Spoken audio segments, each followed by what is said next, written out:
मोहब्बत का नतीजा दुनिया में बुरा देखा, जिनका दावा था वफा का उनको भी बेवफा देखा।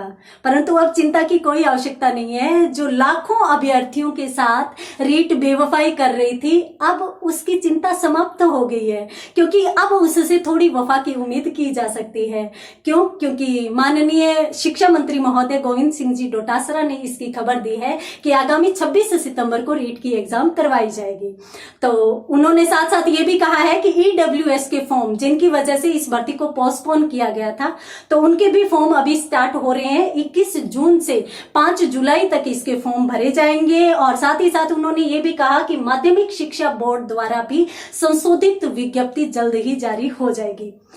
अब तक जो विभिन्न सवाल आ रहे थे, कब होगी रीट की एग्जाम, रीट तो कब आएगी, वो सारे के सारे अब समाप्त हो चुके हैं। अब तो धड़कनें बढ़ना शुरू हो गई है, जोश और जुनून बढ़ना शुरू हो गया है, चिंता बढ़नी शुरू हो गई है। परंतु यहाँ पर आपको चिंता नहीं करनी, एक सफल रणनीति आपको सफलता तक अवश्य लेकर जाएगी।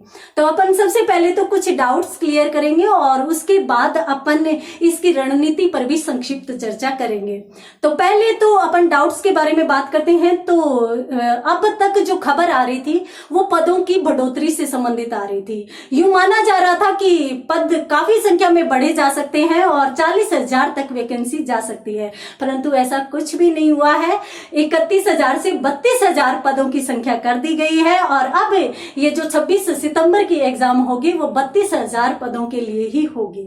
हालांकि 40,000 पद रिक्त पड़े हैं, परंतु इस संबंध में कोई भी विचार नहीं किया गया है। दूसरे यदि डाउट की बात करें तो ये है कि अब तक सुनने में यूं आ रहा था कि जो सीटेट की तर्ज पर रीट का सर्टिफिकेट है उसकी भी वैलिडिटी बढ़ाई जाएगी, अर्थात सीटेट जो आजीवन वैलिड रहता है उसी प्रकार से रीट का सर्टिफिकेट भी वैलिड रहेगा। परंतु ऐसा कुछ भी नहीं हुआ है। इस भर्ती में अब आप जो रीट की एग्जाम देने वाले हैं उस सर्टिफिकेट की वैल्यू सिर्फ और सिर्फ 3 साल ही रहेगी। उसके बाद अपन बात करते हैं अंतिम डाउट की।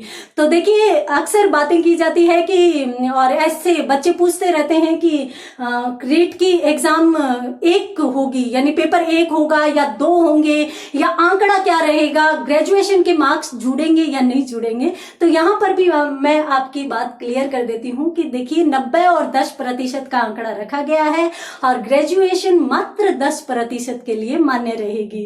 तो यहां पर आपको इतना तो समझ में आ ही गया होगा कि पूरा का पूरा फोकस आपका किस पर रहना चाहिए, 26 सितंबर पर रहना चाहिए, क्योंकि ये एग्जाम ही आपको सिलेक्ट करवाएगी। तो इसलिए ये तीनों डाउट्स क्लियर हो चुके हैं। अब आपको क्या करना है, जोश और जुनून के साथ तैयारी शुरू कर देनी है। परों को खोल, जमाना उड़ान देखता है, जमीन पर बैठकर क्या आसमान देखता है। इसी जोश और जुनून के साथ आपको तैयारी शुरू करनी है, परंतु एक रणनीति के साथ। रणनीति कैसी? जैसे ही शिक्षा मंत्री महोदय ने ट्वीट किया था उसी समय से आपने काफी टाइम टेबल बना लिए होंगे कि मुझे इतने घंटे दिन में पढ़ना है, इतने घंटे सुबह, इतने घंटे दोपहर को, इतने घंटे शाम को। जरूरत ही नहीं है। आप पहले तो उसको समाप्त कीजिए, अपने पूरे सिलेबस को देखिए और सिलेबस को देखते हुए उसको 80 दिन में विभाजित कर लीजिए कि मुझे कितने दिन में कितने टॉपिक्स करते हुए चलना है और आपका 80 दिन में पूरा का पूरा सिलेबस कवर होना चाहिए। तो सबसे पहला जो गुरु मंत्र है वो आपका यही रहेगा कि आपको घंटे नहीं सिलेबस देखना है। और दूसरी बात, अब कुछ अभ्यर्थी तो यूं सोच रहे होंगे 80 दिन कैसे, दिन तो 90 पड़े हैं। तो देखिए 3 महीने हैं और 3 महीने में 12 संडे लगभग आ जाएंगे और संडे के दिन आपको कुछ भी नया नहीं पढ़ना है, आपको पुराने का रिवीजन करना है। यदि आपने रिवीजन नहीं किया तो आपकी पूरी की पूरी तैयारी किसी भी काम नहीं आने वाली। तो रिवीजन समय समय पर होते रहना चाहिए। पहली बात, आपको घंटों के स्थान पर सिलेबस को निर्धारित करना है। दूसरी बात, आपको रिवीजन समय समय पर करते रहना है। और तीसरी अत्यंत महत्वपूर्ण बात, आपको दिन की शुरुआत बुक से करनी है, मोबाइल से नहीं। अक्सर बच्चे हैं वो उठते ही मोबाइल उठा लेते हैं। जितने भी अभ्यर्थी हैं उनमें लगभग मोबाइल का सहारा लेते हैं। लीजिए, कोई बुरा नहीं है। मोबाइल पर भी बहुत से अच्छे अच्छे यूट्यूब चैनल हैं जो बहुत अच्छी अच्छी क्लासेस दे रहे हैं, आप उनकी सहायता लीजिए। लेकिन तभी जब आपको कुछ समझ में नहीं आ रहा हो और तभी जब आप जल्दी उठकर या जब भी उठे हो उसके बाद आप जी भरकर पढ़ चुके हैं, तब आप मोबाइल का सहारा ले सकते हैं। तो दिन की शुरुआत आपको किससे करनी है? पुस्तक से करनी है। उसके बाद अपनों ने जिस विषय पर बात की है, डाउट्स क्लियर हो गए, रणनीति होगी। फिर भी कुछ अभ्यर्थियों के सवाल रहते हैं, कब पढ़े? जब मर्जी पढ़िए। कैसे पढ़े? जैसा आपका लर्निंग स्टाइल है वैसे पढ़िए, कहीं कोई फर्क नहीं पड़ता। सोकर पढ़िए, बैठकर पढ़िए, घूमते हुए पढ़िए, चलते हुए पढ़िए, फिरते हुए पढ़िए, कहीं कोई फर्क नहीं पड़ रहा। बस आपको अपना टॉपिक क्लियर करना है जो आपने निश्चित किया है, चाहे उसके लिए 4 घंटे लगे, चाहे उसके लिए 10 घंटे लगे। आपको अपना टॉपिक क्लियर करना है, उसके अलावा आपको किसी भी चीज पर ध्यान नहीं देना है।